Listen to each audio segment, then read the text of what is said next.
You're listening to Level Up with Wondr, a podcast where we take listeners on a journey through the exciting world of gaming, tech, and innovation. Join the Wondr Nation team as we talk with a diverse group of pros who have taken their skills to the next level.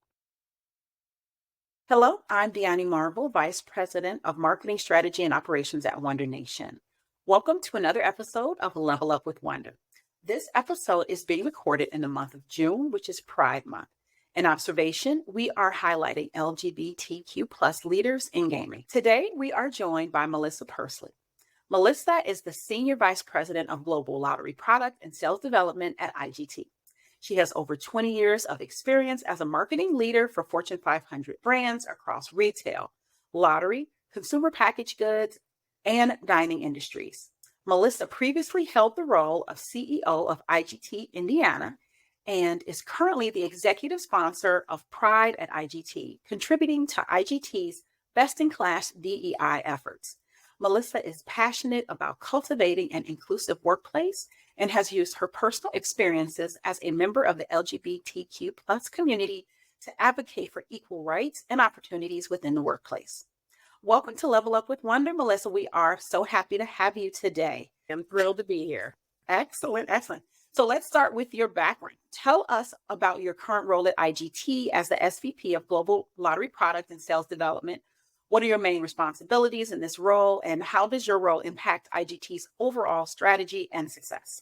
As you mentioned, I serve as our Senior Vice President of Global Lottery Product and Sales Development. And my primary responsibility is to grow lottery sales and to develop, a unique and inspiring pipeline from a product perspective for all of our lottery customers. And to do so in a socially responsible manner. Responsible gaming and those pieces are at the heart of what we do as well. And my team includes a global organization centered around growing sales, so a sales development organization. Previously we would have called that same store sales. I have teams across North America, Europe, and through our Latin American and Caribbean customer bases as well. I also have a product development team that I lead, research and insights, which is really responsible for the development of thought leadership throughout the organization and for our customers. Our innovation from a product portfolio perspective, R&D perspective, and a retail lens is really important, and that's a big part of our organization as well. And then I have a team that leads all of our business proposals. So all of the great opportunities in front of us filter through an organization within my team as well. Amazing. That's awesome. So you've done a lot, and it sounds like in this role that you have a great responsibility, lots of different areas that you're responsible for. What has been some of your proudest moments in this current role?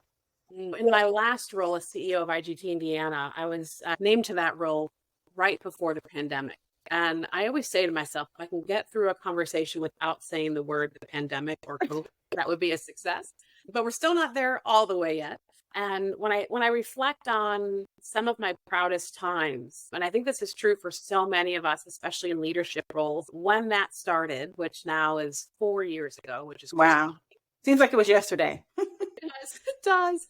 But I suddenly was responsible not just for our marketing and communication efforts and product development. I had been named into that role just a few months prior. And so suddenly it was being more thoughtful, if you will, about the employee safety, selling our products even more responsibly, our operational considerations, and partnering with all of our retailers who had, significant challenges during that time, especially in those first several months, and doing so and managing our performance, right? So I think through, especially the last decade or so of my career, I think about that time, and never had I worked harder than those several first months of the pandemic hitting the U.S.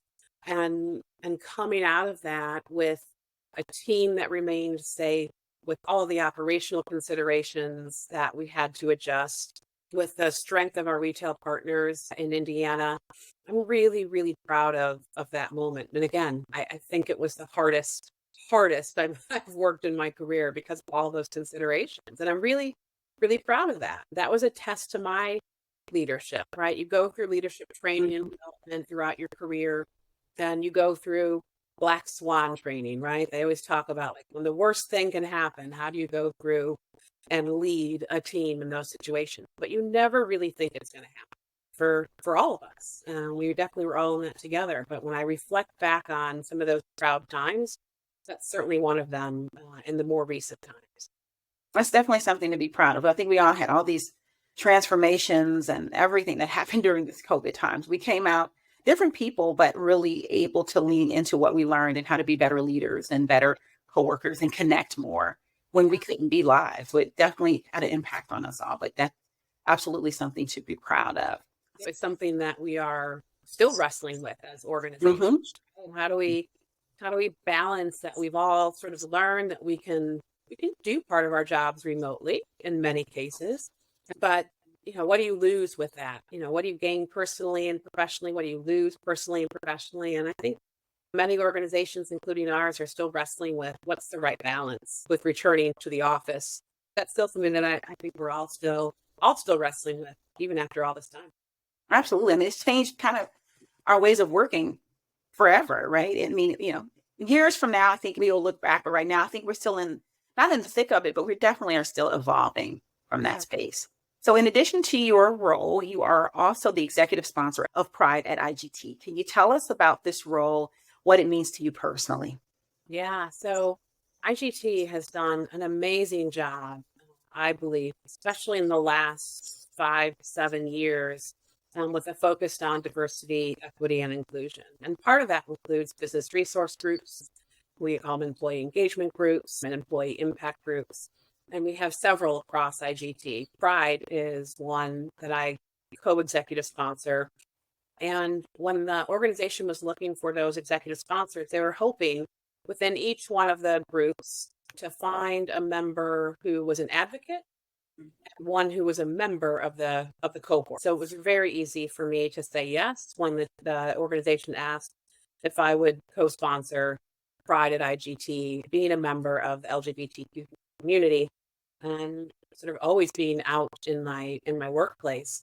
It was very easy to say yes and support those efforts. And we've accomplished so much. I just watched the video just before this call, actually. I wasn't here in our Rhode Island office where I am today when they raised the pride flag on their flagpoles. That's amazing. I love that. It's a company event, and we do that across as many of our sites across the country to kick off the month.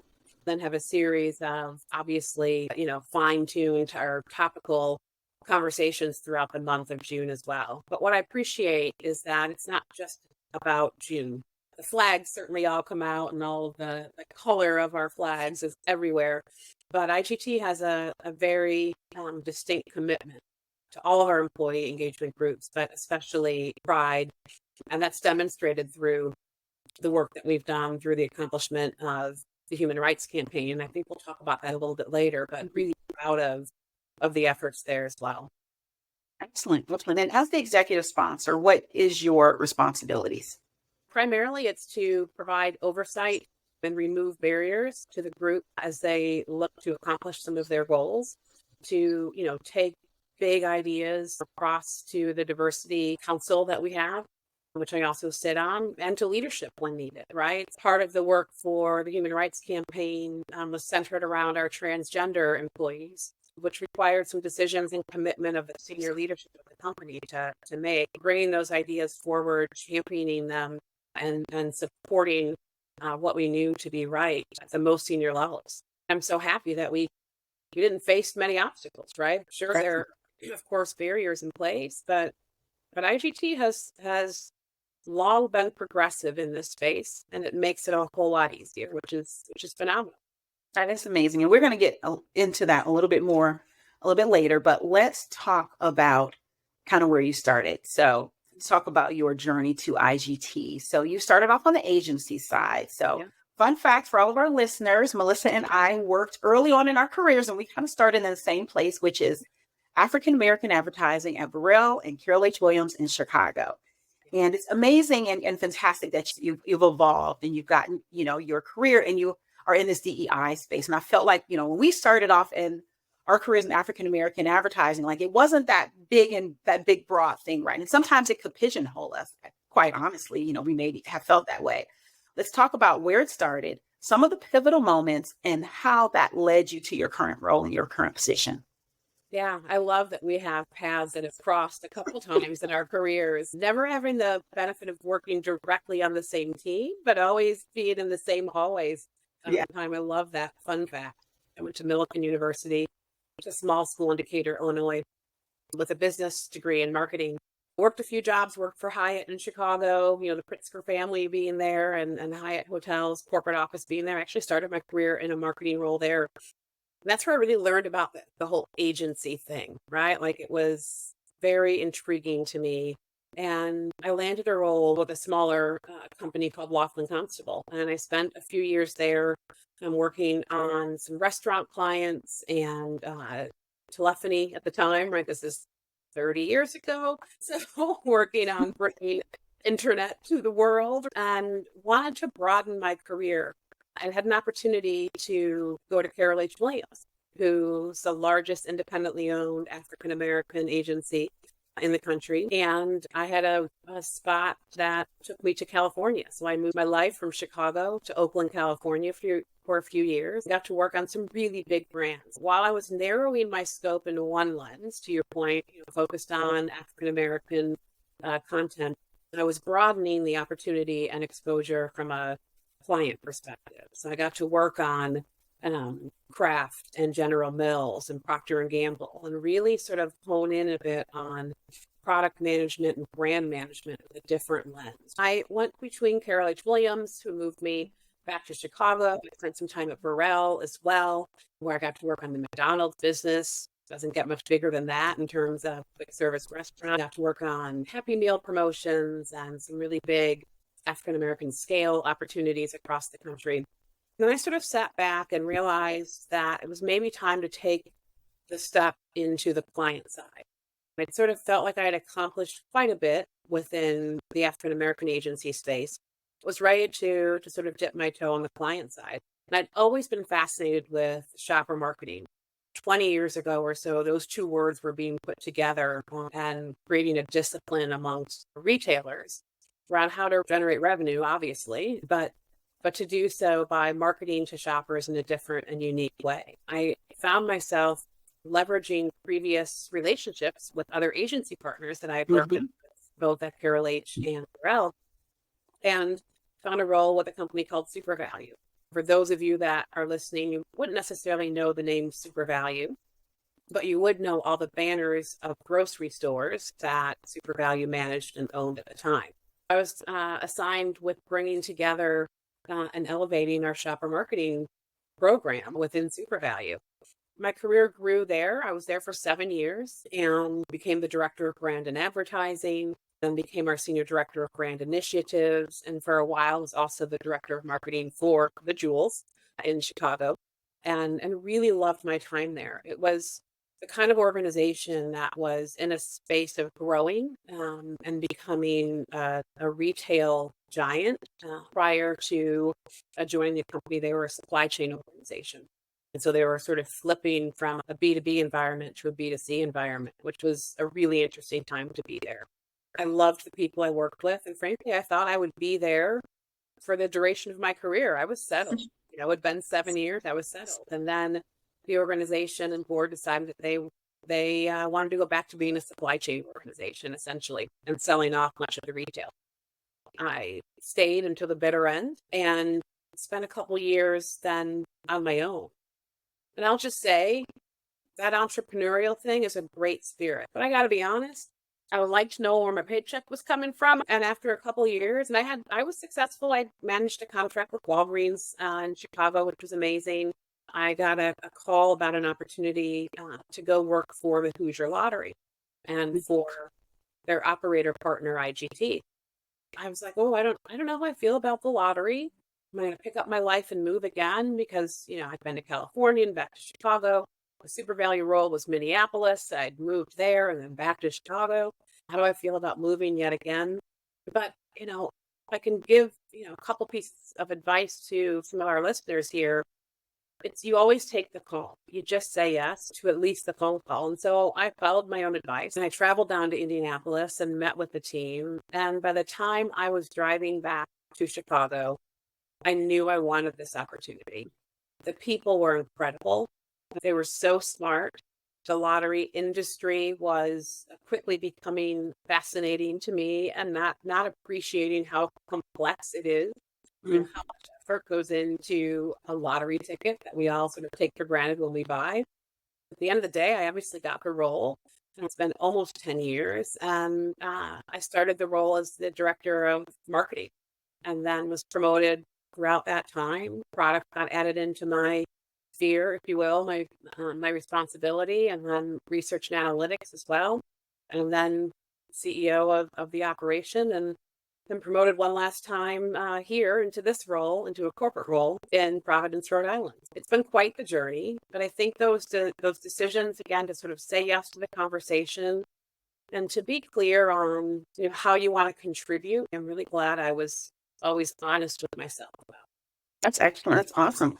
I think it's so fantastic that you were able to, especially when you think about your time at Hoosier Lottery. And I met those people, and they are amazing people there. So they're fantastic people to work with.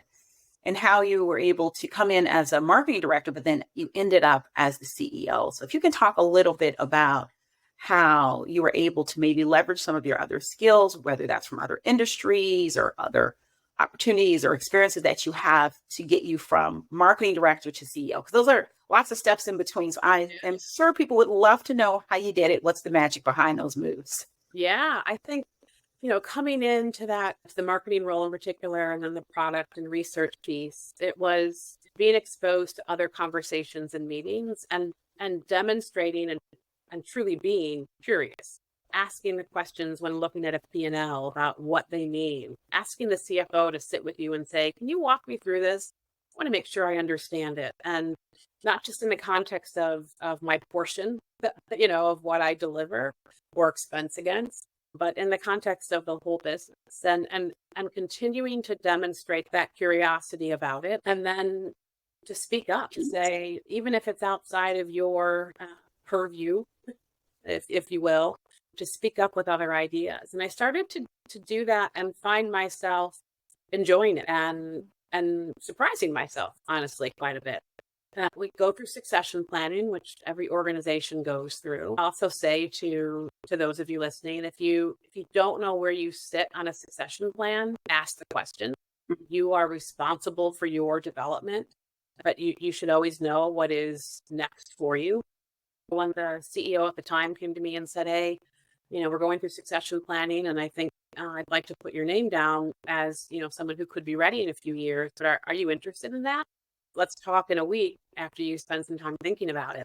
It was surprising in a great way. And when we met a week later, I said, absolutely. But here's what I need to be more successful should that opportunity come my way, right? So more visibility into some of the financial decisions, supportive of growing my relationship with IGT corporate, because you're managing the politics, if you will, of that relationship. I had a strong relationship with our customer. I still do, such great people there, but that visibility and exposure into that next big piece, which was how do you're going to own and have accountability for this P&L. So make sure you understand every bit of it.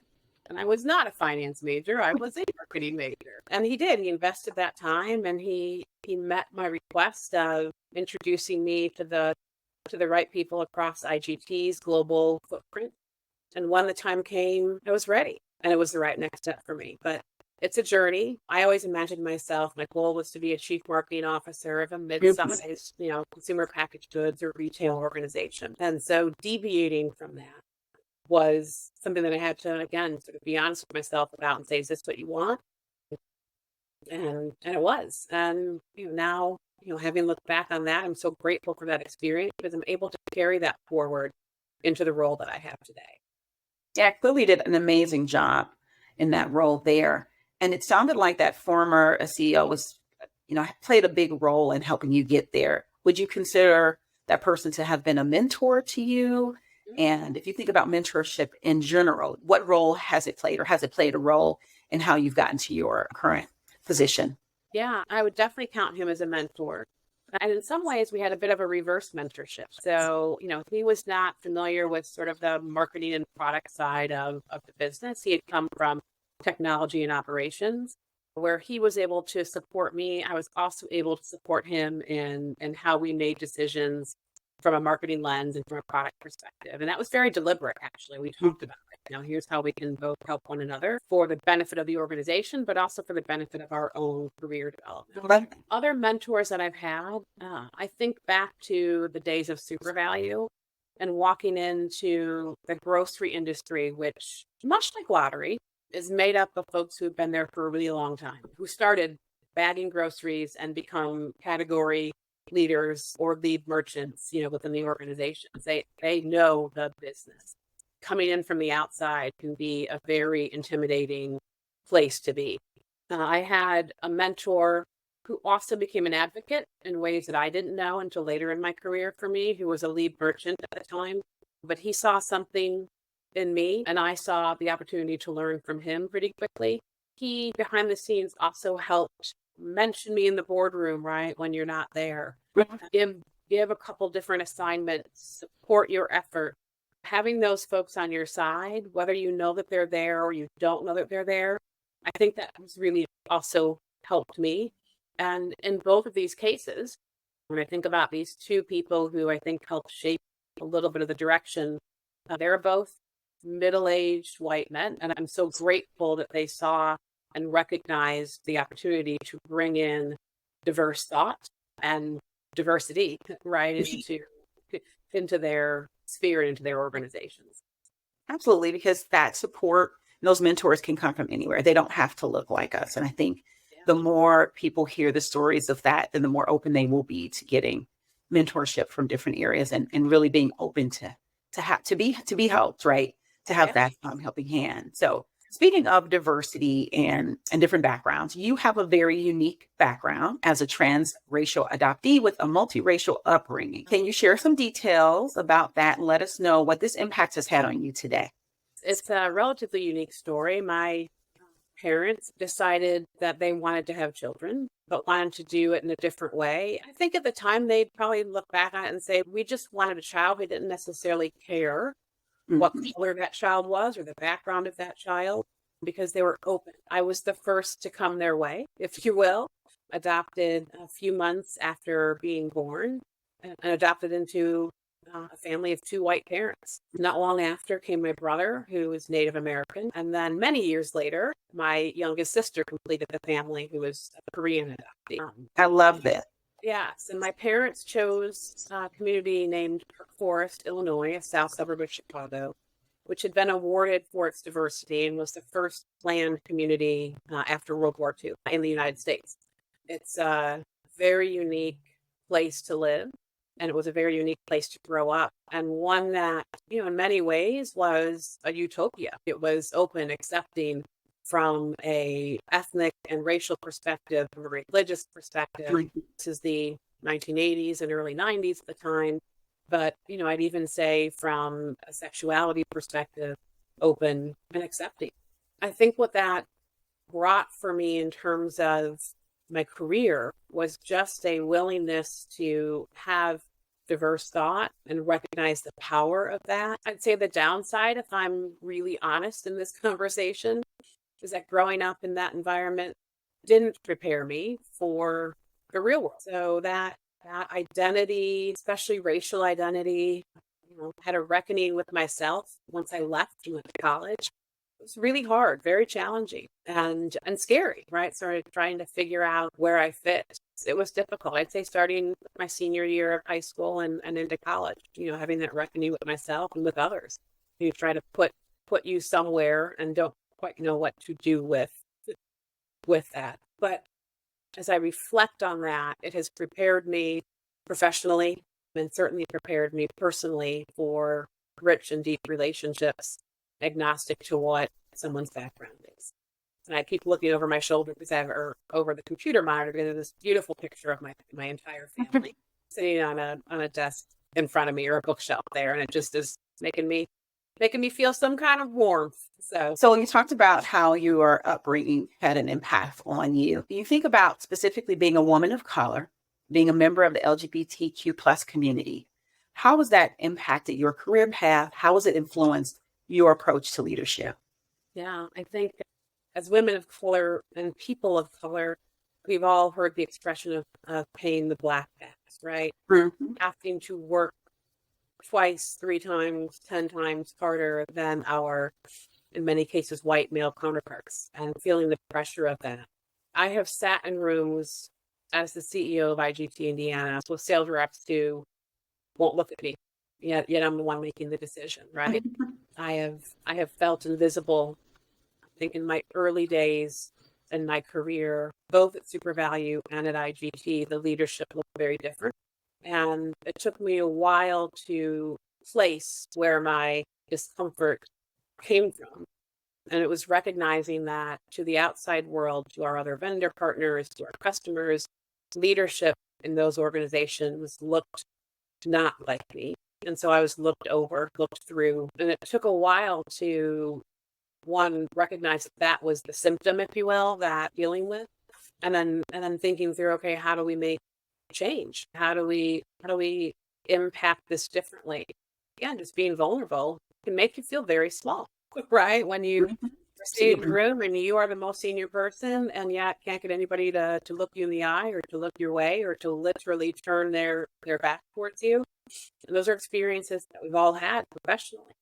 That has certainly caused me to work that much harder and to know that everything that I've contributed and have earned as a result has been just that. It has been earned and fought for. And I think we all need to remember that. I was flying back from Providence, Rhode Island, a few months ago. There was a gentleman behind me in the seat, and he was talking to his neighbor, and they were talking about their careers. One of the guys said that he has a new boss, but it's a woman, and she's just there as a diversity hire, so he doesn't really care to listen to her. And I thought, it's 2024. These are conversations that are still happening. We still have to work that much harder, right? And it's real. It's real. It is very, very real. So I know we are running short on time, and I wanted to make sure I got to this piece about talking about IGT and the Human Rights Campaign HRC rating of 100. Can you explain what the HRC rating is, why it's so important, and talk about some of the efforts that IGT has done that led to this achievement? So IGT is proud to be a supporter of the LGBTQ plus community and the initiatives. And the HRC CEI index is just one of the ways that we've demonstrated that level of support. We were the first gaming company actually awarded that index in 2022, and happy to report that it was also received again in 2023. Excellent. I have no doubt that 2024 will be the same. In simple terms, it's really important to us because it helps us stay in the know for new ways to support the community. The efforts that led to this achievement included a transition guideline. So the CEI HRC provides guidelines around creating a transition opportunity or transition guidelines for employees, including those transitioning and managing. We have benefits for transitioning employees in the transgender community, which is incredible. And then another big factor of that is cross-functional collaboration, working with our DEI team to help support the needs of our employees. I'm just incredibly proud that I get to support my own community and work for an organization that believes in sort of all spectrums of the rainbow. Take it back to the flag raising. It's really quite an honor to support that and to be an out member and team member. That's so critically important because it allows the space for everybody to show up authentically. Mm-hmm. It's just so critically important for us as humans first, but also the benefit of an organization professionally. We get better output when folks can turn up as themselves. Absolutely. Absolutely agree. So thinking about all of these pieces and then thinking about you, what legacy do you hope to leave behind at IGT and in the gaming industry as a whole? I think legacy is something that should be defined by others and not necessarily oneself. Mm-hmm. Having said that, I hope that my leadership and management through others is something that shines through. I like to manage teams with the expectation that we are kind first and competent, right? So we know what we're doing, but we're kind to one another. And I hope that that comes through with my teams that I've worked in and led over time. There are so many bright and shiny objects that I could certainly talk to within our industry, from new vending machines coming out to revolutionizing and modernizing the retail experience at lottery, which is something that keeps me up at night, right? And it's something that I'm working on all the time with my team. But at the end of the day, when you use a word like legacy, for me, it's the softer, if you will, which is actually more difficult.